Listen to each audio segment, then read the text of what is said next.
wabarakatuh. Bismillahirrahmanirrahim. Alhamdulillahi rabbil alamin. Wa abdulus salati wa tammut taslim ala sayyidina maulana Muhammadin wa ala alihi wa sahbihi ajma'in.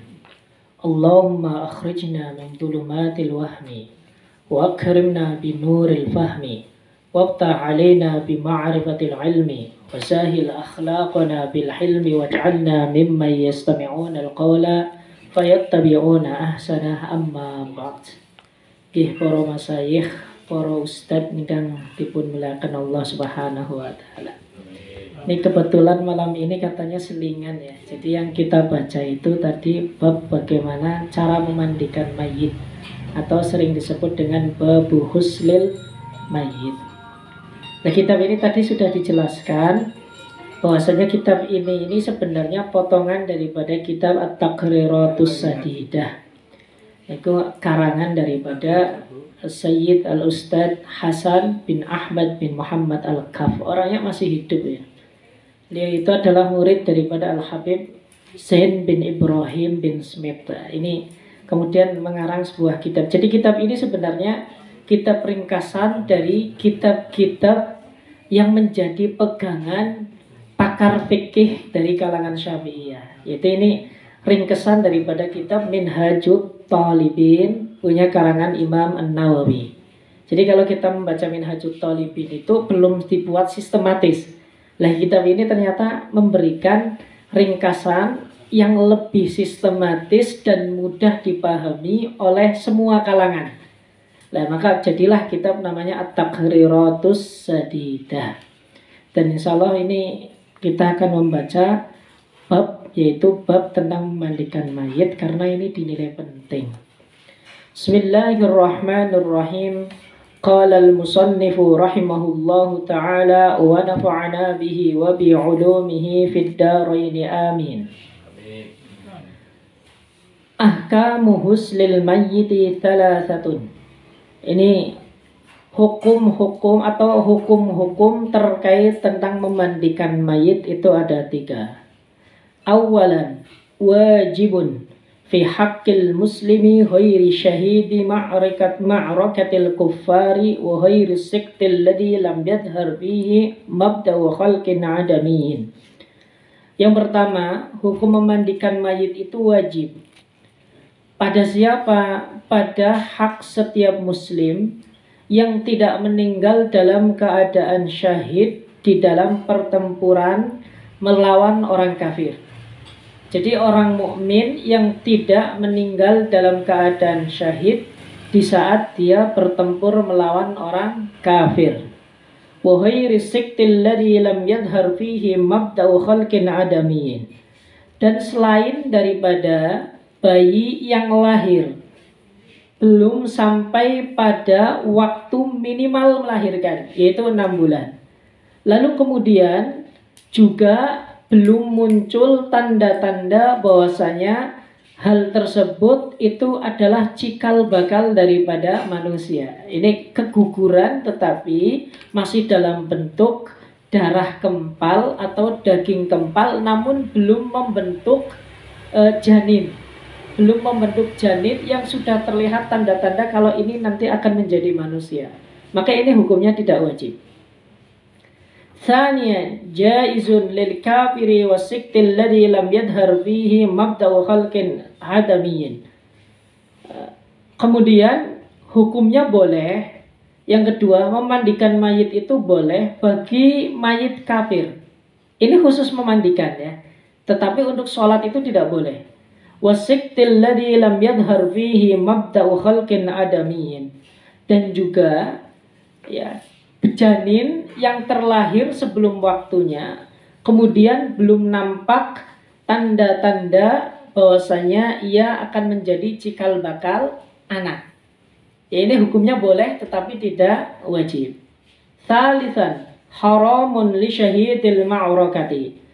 Haram bagi umat Islam yang meninggal di dalam pertempuran melawan orang kafir.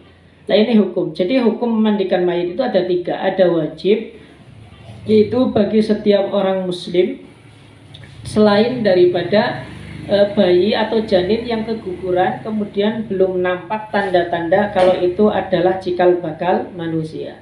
Yang kedua boleh, yaitu memandikan orang kafir. Ini hanya sebatas memandikan, tetapi sholat tidak boleh. Kemudian juga janin yang belum nampak tanda-tanda manusia. Ini biasanya ditandai setelah 4 bulan atau 6 bulan secara umum. Yang ketiga haram bagi orang yang mati syahid dalam pertempuran melawan orang kafir. Ini adalah hukum memandikan mayit. Aqallul husli al-wajibi fihi ta'mimul badani bil ma'i. Kemudian batas minimal ya, memandikan mayit. Ini batas minimal, artinya standar paling rendah kewajiban itu bisa gugur pada prosesi pemandian mayit adalah ta'mimul badani bil ma'i, yaitu menyiram mayit dengan air secara menyeluruh ke sekujur tubuhnya. Ini batas minimal. Artinya apa? Memandikan mayit itu wajib, tetapi batas minimalnya hanyalah kewajiban untuk memandikan mayit sekiranya air tersebut merata ke seluruh anggota tubuh mayit. Yang penting itu anggota tubuh sudah basah semuanya dan sudah kita punya keyakinan bahwasanya air yang tadi kita sirapkan itu sudah sampai kepada semua tubuh mayit, maka itu sudah dianggap cukup. Ya, meskipun tidak melakukan prosesi-prosesi yang berurut-urut, harus ini, tidak, itu adalah standar minimal. Artinya kalau itu sudah dilaksanakan, maka kewajiban itu menjadi gugur. Ini maksud daripada aqallul husli. Lalu kemudian akmalul husli lahu khutwatun. Adapun kesempurnaan di dalam memandikan jenazah itu memiliki beberapa langkah.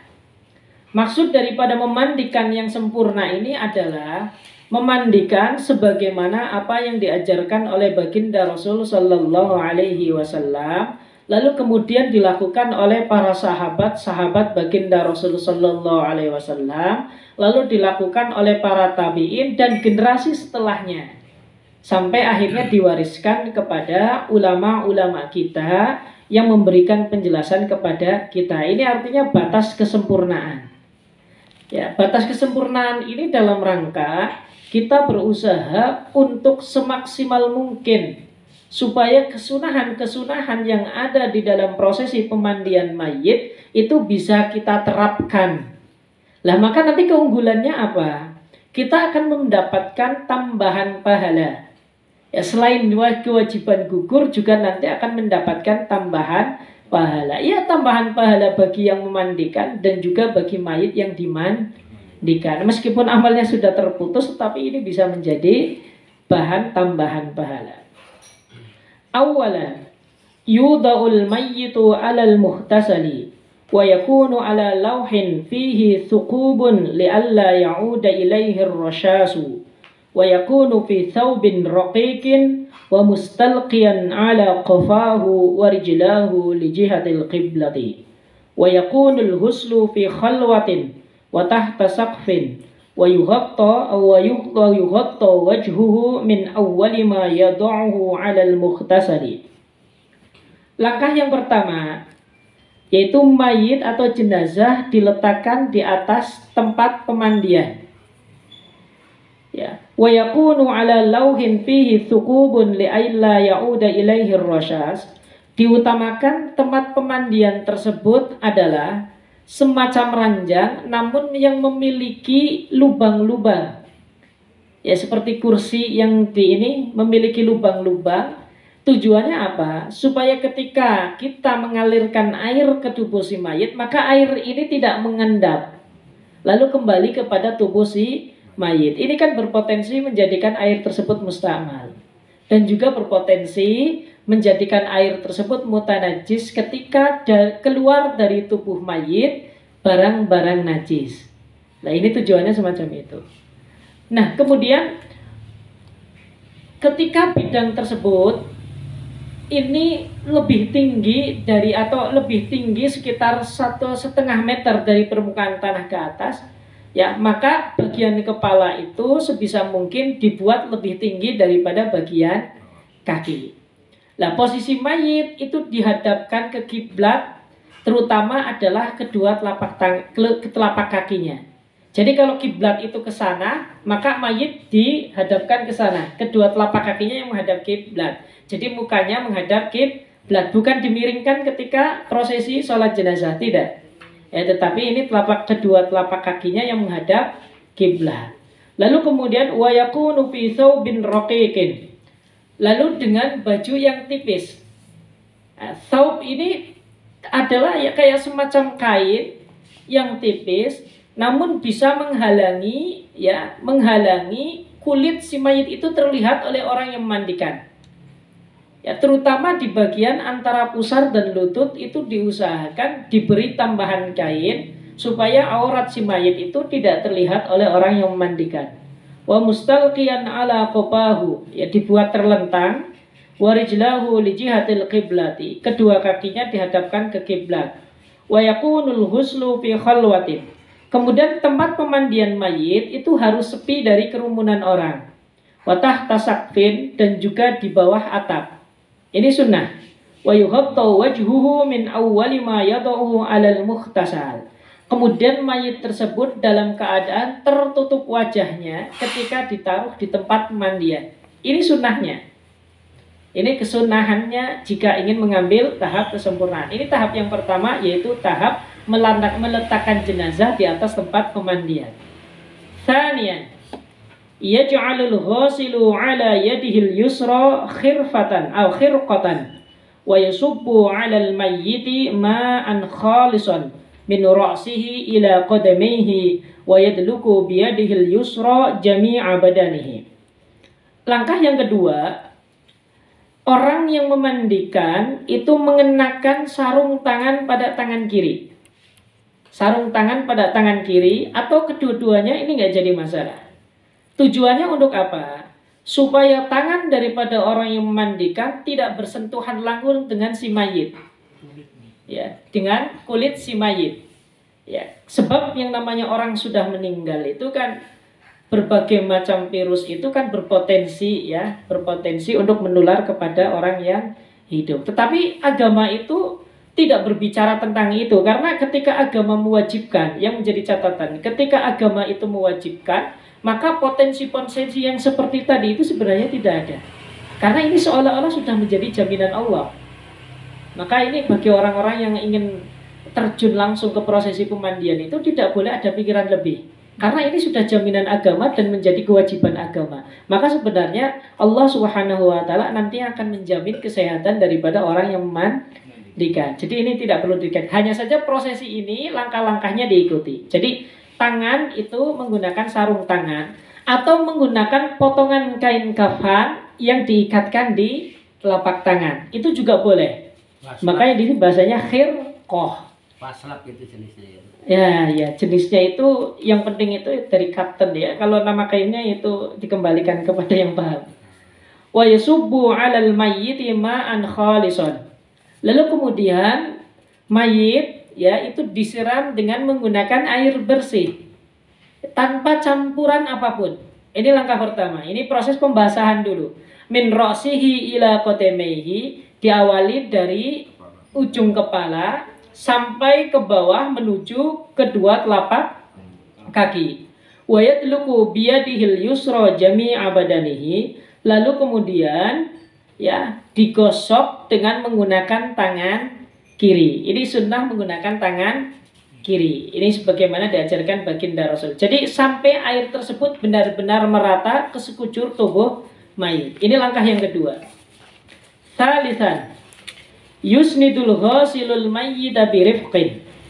Orang yang memandikan itu memeringkan mayit secara pelan. Kenapa di sini harus ada cara yang pelan? Sebab ya, mayit meskipun dia tidak bernyawa, tetapi dia juga bisa merasakan seperti apa yang dirasakan oleh orang yang hidup. Karena pada hakikatnya rohnya masih ada. Maka dalam agama memperlakukan orang yang sudah meninggal itu sama halnya seperti kita memperlakukan orang yang masih hidup. Ya, ini dalilnya jelas. Walaqad karramna bani Adam wa hamalnahum fil barri wal bah. Maka ulama mengatakan bentuk daripada takrim, pemuliaan terhadap Bani Adam adalah memuliakannya baik dalam keadaan hidup atau dalam keadaan mati. Ayat bersifat umum, tidak bisa dibedakan antara yang hidup dan mati. Sehingga tatanan agama itu ketika memandikan jenazah juga harus benar-benar dengan cara yang halus. Ini disandirkan. Ya. Fayaj'alu rukbatahu min qafal mayyiti yasnudu bihima dhahrahu wa yadul ghasilil yumna takunu ala katibil mayyiti. Maka kemudian orang yang memandikan menjadikan lututnya itu sebagai sandaran daripada punggung mayit. Ini kalau memandikannya itu di tanah. Kalau memandikannya misalkan di atas lantai ataupun di tempat yang tidak tinggi daripada beberapa sentimeter saja. Ini kalau pemandiannya itu memang di tempat yang seperti lantai ini. Tetapi kalau memandikannya itu di amben ya, atau diranjang, maka kesunahan ini tidak perlu dilakukan. Ya, tetapi cukup dengan cara kita itu memiringkan mayit. Jadi mayit dalam keadaan gini kita miringkan dengan kedua tangan kita, lalu tangan kiri kita itu berusaha untuk mengeluarkan isi perut si mayit. Wa yadul ghasilil yumna takunu ala katibil mayyiti wa ibhamu yadihi fi naqrati qafal mayyiti. Ya. Jadi tangan kanan itu ditaruh di punggung mayit, lalu kemudian jari ibu jari ini untuk menopang leher si mayit supaya dia tidak bergerak. Ya, tetapi kita topang dengan menggunakan ibu jari itu, jadi megangnya semacam ini. Kalau ini punggung berarti semacam ini pegangnya. Jadi ini kepalanya kita pegang. Ini dulu ya prosesinya. Li'alla yamila ra'suhu, supaya nanti kepalanya tidak miring. Wa yamsahu hina idzin biyadihil yusra batnahu liyakhruja ma fi batnihi. Maka kemudian tangan kiri daripada orang yang memandikan itu mengusap perutnya si mayit. Terus diurut, tujuannya untuk apa? Untuk mengeluarkan apa yang ada di dalam perut si mayit, yang berupa adalah kotoran-kotoran yang najis. Ini baik dari jalan depan atau belakang agar keluar semuanya. Ini prosesi yang ketiga. Wa yataharra al-bakhura min awwalil husli ila akhirih liyastura raihata. Lalu kemudian sebisa mungkin menyalakan bahur. Bahur itu kayak semacam apa itu? Dupa yang dinyalakan, kemudian memiliki bau harum yang kemarin kita bahas. Tujuannya untuk apa? Untuk mengurangi bau yang tidak sedap yang ada di dalam tubuh si mayit atau yang keluar dari tubuh mayit. Tsumma yu'iduhu kama kan.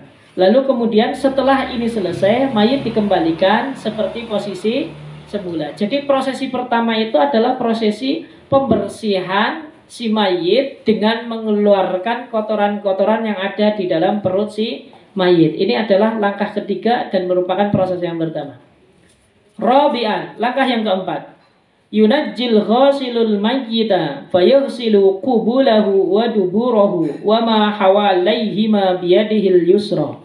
Yang keempat, orang yang memandikan mayit itu membasuh kubul dan dubur. Ini kalau dalam bahasa fikih dinamakan istinja. Ya, artinya setelah dikeluarkan lalu dibersihkan kubul dan duburnya, yaitu bagian kemaluan dan juga bagian anus, serta bagian yang ada di sekeliling kedua barang tersebut dengan menggunakan tangan kiri. Wa yukthiru sabbal ma'i alaihi liyadhhaba 'ainul khariji wa rihuhu ma amkana. Lalu kemudian memperbanyak menyiramkan air kepada anggota tersebut supaya kotoran yang keluar dari tubuh mayit benar-benar hilang. Artinya bersih daripada tubuh si mayit. Kemudian baunya juga menjadi hilang. Sebisa mungkin dilakukan. Bahasanya di sini ma'amkana. Sebab mayit itu yang keluar daripada tubuhnya si mayit itu ketika dibasuh itu ya ternyata baunya itu susah untuk dihilangkan. Maka bahasa daripada fikih itu sebanyak mungkin sampai kita benar-benar bisa menghilangkan. Meskipun nyatanya tidak bisa hilang. Maka bahasa fikih itu ma'amkana. Jadi sebisa mungkin. Ya, ma'amkana itu sebisa mungkin. Khamisan, Yuzilul ghasilu bi khirqatin ukhra. Orang yang memandikan itu mengganti sarung tangan. Jadi karena sarung tangan tadi sudah digunakan untuk mengusap atau membersihkan bagian kemaluan dan bagian anus, ini maka bisa dikatakan ini adalah yang mutanajis. Maka efektifnya kita ganti dengan kain yang lain atau dengan sarung tangan yang kedua. Ya, ini khusus bagi yang memandikan. Ya, nanti saya jelaskan. Bagi yang memandikan. Nah, setelah itu lalu apa? Menghilangkan al-awsakh allati tahta adbarihi wa fi udunaihi wa anfihi wa famihi wa qudayfi ainaihi. Yaitu yang ada di bawah kuku. Ini bagian kuku ini juga harus dibersihkan. Atau kita juga bisa menggunakan ya seperti apa itu yang buat bersihin telinga, cotton bud. Ya, yang penting itu di bawah kuku ini bisa dihilangkan. Kalau tidak ya bisa dibantu dengan sikat gigi namun yang halus. Kalau memang tidak bisa, terutama biasanya kuku di bagian kaki. Ini pun dilakukan sebisa mungkin. Serta kotoran-kotoran yang ada di lubang-lubang yang ada, bagian hidung, bagian telinga, lalu kemudian di bagian mata. Ini juga dihilangkan terlebih dahulu. Ya, setelah istinja baru kemudian kotoran-kotoran yang ada itu dihilangkan. Nah, baru setelah itu adalah sadisan. Yuwaddi'ul ghasilul mayyita wudu'an kamilan bisunanihi ma'a adzkarihi. Lalu kemudian orang yang memandikan itu mewudukan mayit. Jadi mayit diwudukan oleh orang yang memandikan. Ya, nanti niatnya bukan nawaitul wudu ali rabbil hadati, tetapi adalah nawaitul wudu al masnuna li hadzal mayyit. Jadi itu wajib niat. Ya, diwudukan. Ya. Dengan mempertimbangkan atau dengan melakukan kesunahan-kesunahan yang ada di dalam prosesi wudu yang biasa kita lakukan. Ya, caranya sama.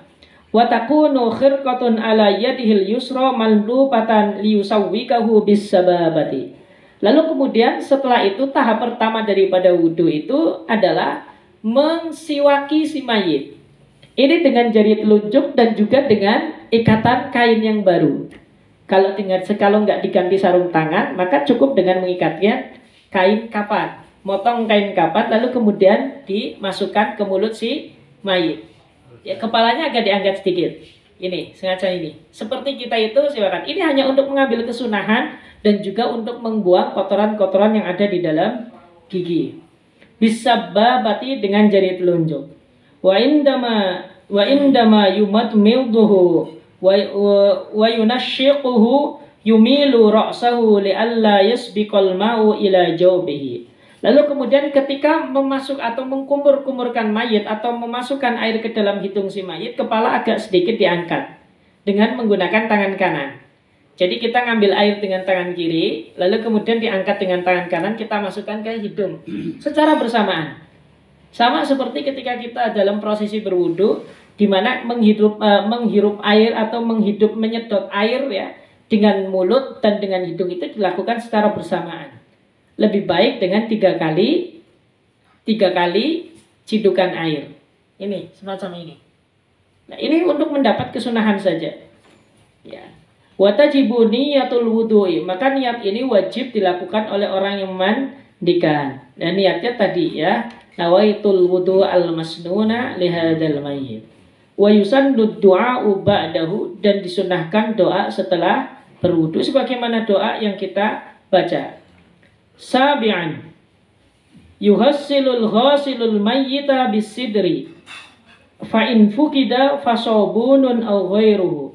Yang ketujuh, mayit dimandikan dengan menggunakan air sidr. Air sidr itu daun bidara itu ya. Daun bidara atau bisa diganti dengan sejenis sabun atau yang lainnya.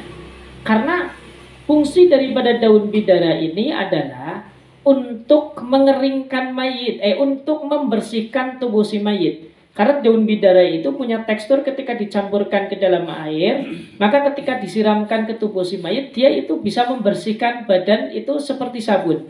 Ini kita kembali ke zaman dahulu ya, zaman belum ada PT sabun itu. Makanya sekarang itu kesunahan tetap menggunakan daun bidara, daun sidr.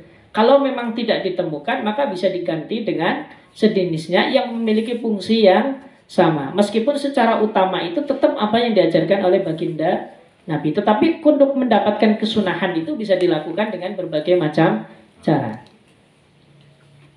Salah samarrotin sebanyak 3 kali. Jadi dari ujung itu satu siraman kedua, lalu kemudian siraman ketiga.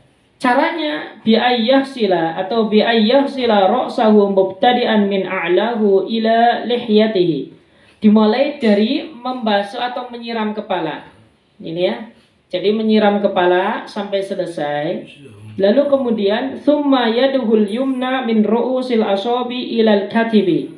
Ya, lalu kemudian tangan kanan dimulai dari ujung ini, disiram. Ya, sampai katib ini. Ya, dari sini ke sini. Lalu kemudian setelah itu baru sisi bagian kanan. Summa aqbala min shikkihil aymani ila atrafil asabi. Ila atrafil asabi irrijlaihi. Lalu setelah itu, setelah tangan di sini, ya, baru kemudian ke bawah. Sebanyak 3 kali ini dilakukan. Satu arah dari sini ke bawah, diulangi lagi dari ini ke bawah. Ini kalau memakai tahap kesunahan. Ya, setelah itu, ya, summa yaghsilu shikkahul aysara kama marra fil aymani. Lalu bagian kiri juga sebagaimana yang dilakukan pada anggota yang tangan kanan. Jadi dimulai dari ujung sini ya, siram, tangannya dipegang, kemudian disiram dari sini, lalu kemudian dari menuju ke kaki ya, dari ujung kiri sama seperti di kanan. Tsumma yad'u rijlahul yumna 'alal yusra wa yuqallibuhu wa yaqlibuhu boleh wa yuqallibuhu min jabbihil aysar. Lalu kemudian kaki kanan itu dinaikkan di atas kaki kiri. Lalu dimiringkan ke kanan. Ya, di dalam proses pemandian ini saya tambahkan, ada satu orang yang bertugas memandikan mayit, artinya petugas utama, lalu nanti ada petugas-petugas yang membantu. Minimal 3 orang. Karena nanti dalam membalikan mayit itu ada satu orang yang memegang bagian ini, kemudian satu orang yang memegang bagian pinggang dan pantat sekitarnya, kemudian ada satu orang yang memegang bagian kaki. Maka minimal 3 pembantu ditambah dengan satu orang yang memandikan, dan ini petugas utama satu, yang 3 itu membantu. Maka dalam prosesi pemandian jenazah itu ya minimal itu 3 orang itu sudah sangat minimal ya. Maksudnya kalau sempurnanya itu 4 orang. Karena nanti yang 3 ini menjadi pembantu untuk mendekatkan air dan lain sebagainya. Maka satu petugas utama itu yang harus selalu ada. Ini biar prosesi kesunahan itu bisa dilakukan semuanya. Ya. Tadi dimiringkan ya. Wa yuqallibuhu min jambihil aysar. Ya, setelah bagian depan kebasuh kemudian dimiringkan. Lalu sama ya, bagian kanan belakang ini dibasuh dulu sampai benar-benar bersih dan juga sambil digosok-gosok dengan air sider atau air sabun. Ya. Tsumma yad'u rijlahul yusra ilal yumna wa yuqallibuhu ala jambihil ayman. Setelah itu dikembalikan lagi ke posisi semula, gantian. Kaki kiri yang diangkat ditaruh di atas kaki kanan, lalu kemudian dimiringkan ke sebelah kanan. Bagian belakang sebelah kiri itu yang dimandikan sampai bersih juga. Ya, caranya tadi ya dibantu dengan 3 orang untuk membalikan si mayit. Wa yatrahu yadahul yusra alaihi fayaghsilu ma adbaru min yusrahu min katibihi ila atrabi asabi'i rijlain. Ini sama ya. Kemudian bagian belakang dari sini ini kemudian disiram ya. Yatrah itu tangannya juga itu kalau bisa itu ya juga harus disesuaikan ya. Tangannya itu diluruskan bisa, dibiarkan seperti semula bisa karena sudah ada yang memegangi. Wa yaf'alu dzalika thalatha marratin mutawaliyatin ma'addal kifiribkin. Hal tersebut dilakukan sebanyak 3 kali disertai dengan menggosok-gosok tubuh si mayit secara halus. Ini ya, tidak boleh dengan cara yang kasar. Ini langkah yang ke-7. Ya ini. Kemudian langkah yang ke-7 itu tadi menggunakan air namanya air sider. Sebab di dalam proses pemandian mayit itu minimal itu 3 jenis air yang harus kita siapkan kalau ingin memandikan secara sempurna. Yang pertama ada ma'usidri, yaitu air yang dicampur dengan daun sider atau dicampur dengan sabun. Makanya ketika menyampurkan sabun itu sebisa mungkin jangan mayit disiram lalu kemudian sabunnya digosokkan ke tubuh mayit. Ini tidak baik. Tetapi sabun dicampur ke dalam air, baru kemudian air itu disiramkan ke mayit. Ya, ini jangan sampai kebalik. Kemudian yang kedua, jenis air namanya air muzilah. Istilah di dalam sholat jenazah ini namanya air muzilah. Air muzilah ini adalah air yang suci dan mensucikan, yaitu air bersih, air mutlak. Ini namanya air muzilah. Kemudian air yang ketiga namanya ma'ul qoroh. Ya, air qoroh ini adalah air yang sudah dicampuri dengan kapur. Bukan kapur ajaib, tapi ini kapur barus yang punya fungsi untuk mengawetkan tubuh si mayit. Makanya air qoroh itu nanti ditaruh di bagian akhir. Tujuannya untuk apa? Agar tubuh si mayit itu tidak cepat mengalami pembusukan. Nah, tadi yang pertama, kita langkah-langkah yang pertama ada tadi dengan air sabun. Kemudian, thaminan, yuzilul hasilu sidro awis sobuna alal kaifiyatil madiyati. Yaitu yang ke-8 itu kita menyiramkan air yang kedua, yaitu air muzilah, supaya mayit tersebut menjadi bersih daripada sidir atau daripada air sabun. Dengan cara yang seperti tadi pula, diulangi sebanyak 3 kali. Kemudian tasian, yaksiluhul ghasilu ashos latah salisata. Yang ketiga, langkah yang ke-9 adalah orang yang memandikan membasuh mayit dengan basuhan yang ketiga, yaitu dengan menggunakan air qoroh. Wahyal akhiratu bima'in mamzujin bisyai'in minal kafur kulla badanihi bil kaifiyatil madiyati, yaitu dengan air qoroh, yaitu air yang sudah dicampur dengan kapur ke seluruh bagian mayit dengan cara seperti pada langkah yang ke-7. Jadi 7, 8, 9 itu langkahnya sama, hanya saja jenis air yang berbeda. Ya, jenis air yang berbeda. Summa yaqlibuhu ra'sahu bilutbin liyukhrija min famihi ma'asa ayyakuna min ma'il husli. Lalu kemudian kepala si mayit itu agak sedikit diangkat setelah dikembalikan ke posisi semula. Untuk apa? Untuk mengeluarkan segala sesuatu yang mungkin masuk ke dalam mulut si mayit. Maka sebisa mungkin ketika orang itu sudah meninggal dunia itu mulutnya agar segera ditutup. Dengan apa? Dengan menggunakan kain. Ya, ini agar apa? Agar tidak terbuka. Ya, ketika terbuka ini kan berpotensi untuk memasukkan udara ke dalam tubuh, dan ini juga termasuk adalah hal yang bisa mempengaruhi kepada prosesi atau mempercepat prosesi pembusukan si mayit. Karena kan ketika ruh itu sudah terlepas daripada tubuh manusia itu kan dalam jangka beberapa jam saja, di atas 24 jam, itu badan itu akan segera membusuk. Karena tidak ada aliran darah di dalam tubuhnya.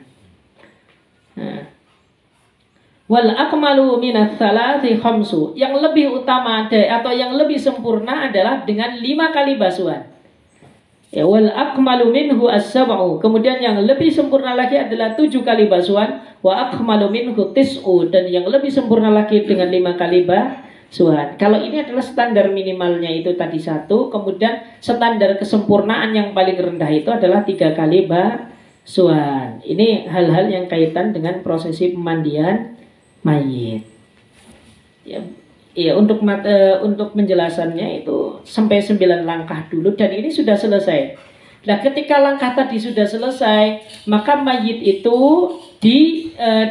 dipindah tempat dari tempat pemandian menuju prosesi yang kedua, yaitu prosesi pengkafanan si mayit. Caranya tadi kain yang basah yang digunakan untuk memandikan itu diganti dengan kain yang kering. Lah caranya gimana? Ketika kita mengganti kain tersebut sebisa mungkin agar orang yang mengganti itu tidak melihat aurat si mayit, dan aurat si mayit tidak terlihat oleh orang-orang yang menyaksikan prosesi pemandian. Ini yang pertama yang harus diperhatikan betul. Kemudian yang kedua, dalam prosesi pemandian jenazah, Yang paling utama yang menjadi tugas memandikan jenazah adalah kerabat-kerabat daripada si mayit itu sendiri, keluarganya. Maka bagi laki-laki, bagi mayit laki-laki, yang utama itu adalah kerabat laki-laki. Tetapi kewajiban ini berlaku pada setiap muslim laki-laki. Ketika yang meninggal mayit laki-laki, maka yang berkewajiban memandikan adalah semua muslim laki-laki. Kecuali istri, dia boleh memandikan suaminya. Yang paling utama di antara muslim laki-laki tersebut adalah kerabatnya, keluarga dekatnya.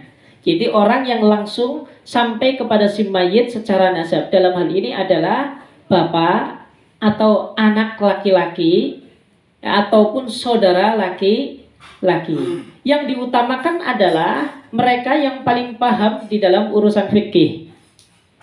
Wal muqaddamu minhum abqahuhum. Yang paling fikih ini yang diutamakan, yang tahu hukum. Yang paling alim itu yang disuruh memandikan. Tapi tetap keluarganya ini harus mengikuti. Kemudian ketika jenazah perempuan, maka yang wajib memandikan itu adalah semua muslimah kecuali suami. Maka dia boleh memandikan istrinya. Yang paling utama di antara mereka itu adalah kerabat yang paling dekat. Kerabat ini maksudnya adalah keluarga ya. Dalam bahasa Arab kerabat itu keluarga. Kalau dalam bahasa kita kerabat itu kan bisa mencakup teman. Tetapi kalau korobah, kalau di dalam bahasa Arab ini yang dimaksud adalah keluarga utama. Dalam hal ini misalkan adalah ibu kandung si mayit, atau anak perempuan si mayit, atau saudara perempuan si mayit. Dan yang paling utama itu adalah yang paling paham tentang urusan agama. Makanya ini sebenarnya sholat jenazah itu meskipun hukumnya wajib kifayah, tetapi pemahaman terhadap prosesi pemandian mayit itu sejatinya harus dipahami oleh setiap individu manusia. Maka di dalam setiap satuan keluarga, jadi dari satuan keluarga, mulai daripada keluarga yang terkecil atau keluarga yang agak besar bani, memang harus ada sekelompok orang atau harus memiliki pengetahuan tentang prosesi pemandian. Karena ini pasti. Ketika salah satu di antara keluarga kita meninggal, maka yang paling utama siapa? Yang paling utama adalah orang yang berada di dalam keluarga tersebut. Makanya edukasi tentang bagaimana cara memandikan mayit ini ya memang adalah edukasi yang sifatnya bukan hanya kepada sekelompok orang, tetapi ini lebih mengarah kepada perseorangan. Dan ini memang harus dipahami betul oleh setiap keluarga. Karena yang namanya mati itu adalah hal yang pasti. Jadi tidak bisa dihindari. Nah itu terkait tentang prosesi pemandian mayit. Untuk lebih jelasnya nanti bisa kita lanjutkan dengan penjelasan yang bersifat pertanyaan. Ini akan jauh lebih mengenai. Monggo. Saya dulu, Mas. Iya monggo. Tradisi